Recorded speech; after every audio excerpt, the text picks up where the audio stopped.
Quisiera que me hablaras de la novela histórica, de cuál es tu mayor referente, o al menos pudiera decirme la novela que más te ha influido en esta temática de la literatura. Mira, hace un par de años, y voy a empezar por esta novela, yo tuve una recomendación de mi madre. Mi madre, yo tenía una biblioteca en la casa, o teníamos una biblioteca en la casa, todavía está ahí, que se hace uso correctivo de ella. Y esa biblioteca, mi mamá fue la que la empezó a armar y yo, bueno, fui contribuyendo. Y ella siempre tuvo una novela, Quo Vadis, el nombre del polaco.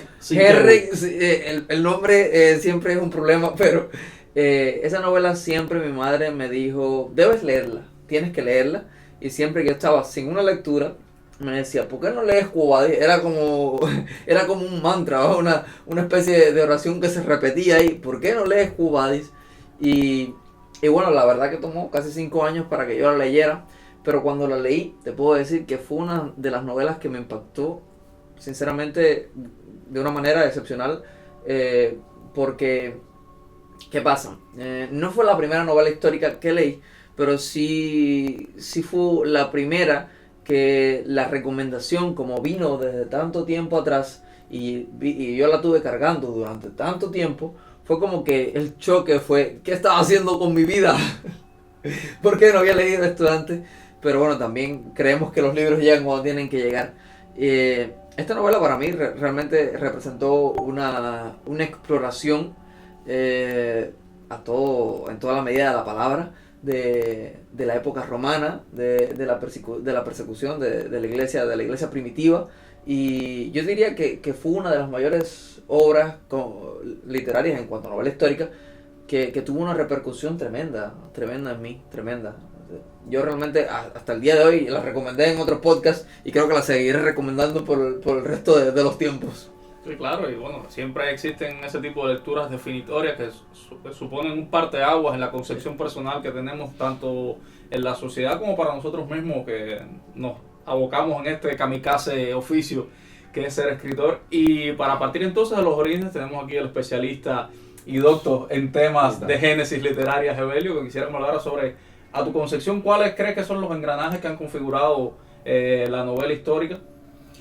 Bueno, mira, yo creo que la novela histórica está íntimamente ligada a la novela histórica como subgénero narrativo, como subgénero novelístico, está estrechamente ligada con la esencia misma de la literatura.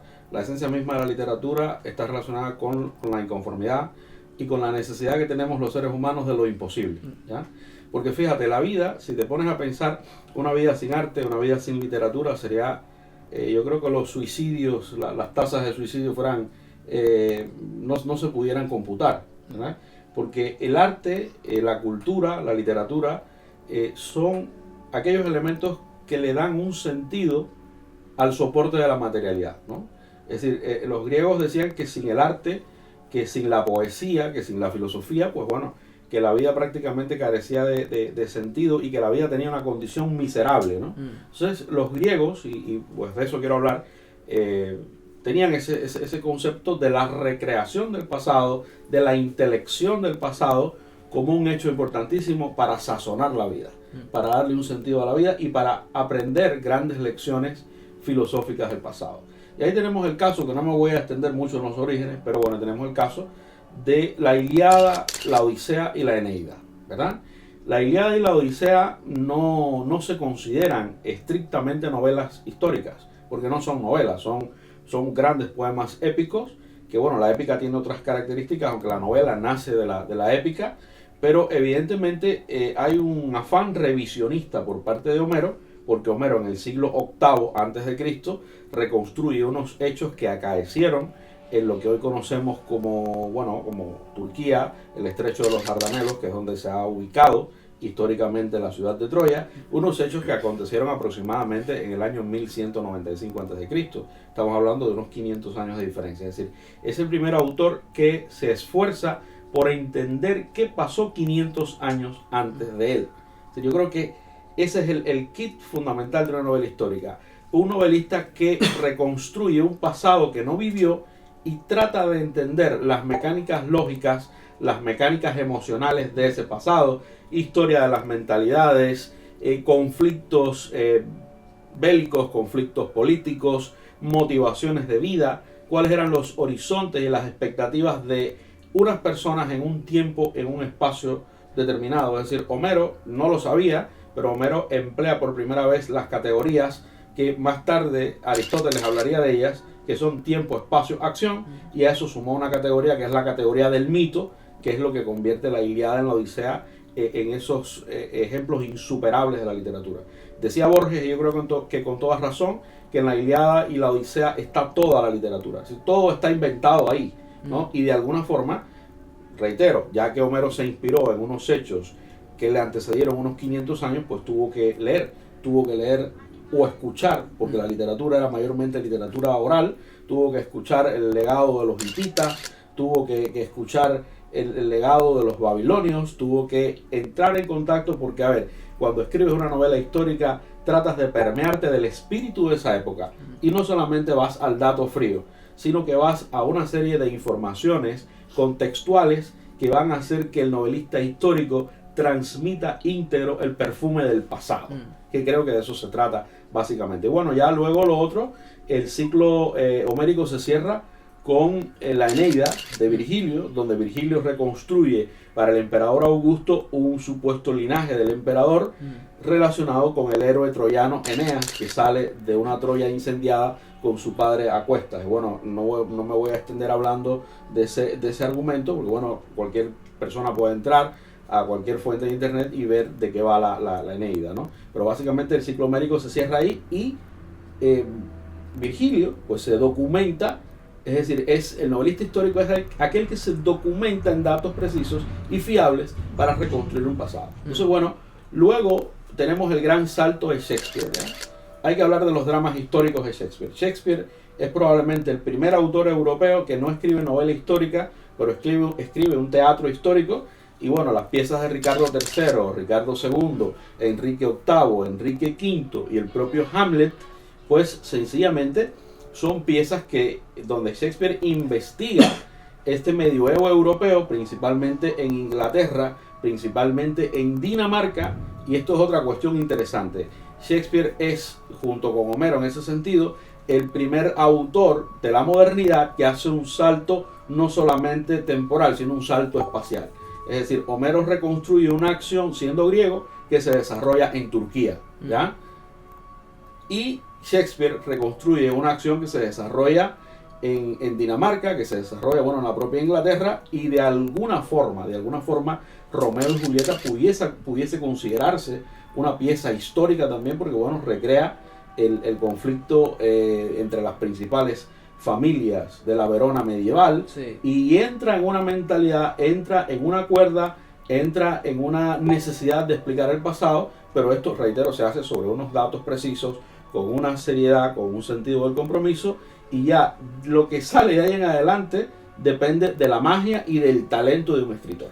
Sí, por supuesto, creo que si hasta hoy en día no se ha llegado a construir una máquina del tiempo, creo que la verdadera máquina del tiempo son los escritores quienes hacen una exploración al pasado, ya sea desde las sociedades, sobre unos temas muy interesantes, porque si bien cuando hablamos de una novela histórica hay que recordar también cómo se hablaba en aquellas sociedades, cuáles eran las costumbres de estas sociedades, y creo que sobre todo en el siglo XIX europeo, donde se escribieron novelas fascinantes. Hablo de dos catedrales literarias, como me quiero referir a Guerra y Paz y Los Miserables.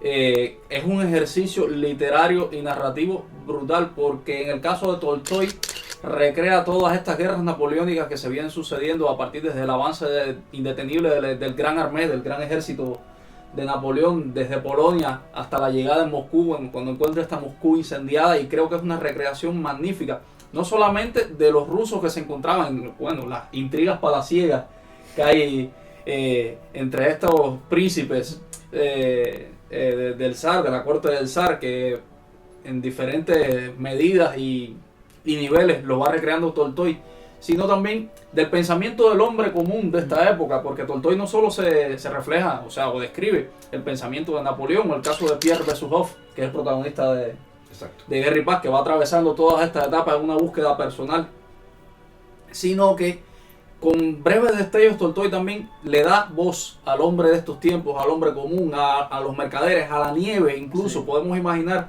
cómo recrea cuando el gran armée, el gran ejército se viene retirando porque la invasión a Rusia fue un fracaso, no encontraron, lo único que pudieron cosechar fue cenizas. Va recreando el gran fastidio que sienten estos soldados cuando van de regreso en medio del deshielo donde son masacrados brutalmente. Y creo que ese ejercicio literario que plantea Tolstoy es magnífico, no solamente para adentrarnos en el tiempo y el hombre y sus circunstancias que lo rodearon, sino para conocer aún más cómo pensaban las personas de esta época. Y creo que a partir de lo que hace Tolstoy, en este caso Guerra y Paz, y lo que sugiere Víctor Hugo con Los Miserables, en el magnífico pasaje que realiza desde el subterráneo de París, del alcantarillado, cuando Jean Valjean lleva a Marius en sus hombros, va recreando esta historia subterránea de la gran capital europea. Creo que nos da la medida que la novela histórica no solamente sirve para conocer la historia de la humanidad, sino también para conocer desde el punto de vista arquitectónico incluso cómo crecieron las ciudades, ya sea hacia arriba o ya sea hacia abajo. Hay otro punto interesante que yo creo que conecta directamente con eso que tú acabas de decir, y es que la novela histórica sirve también como una crítica de la historia, ¿ya? Es decir, decía Saramago en Historia del Cerco de Lisboa, que la historia fue vida real en un momento en que aún no podíamos llamarla historia.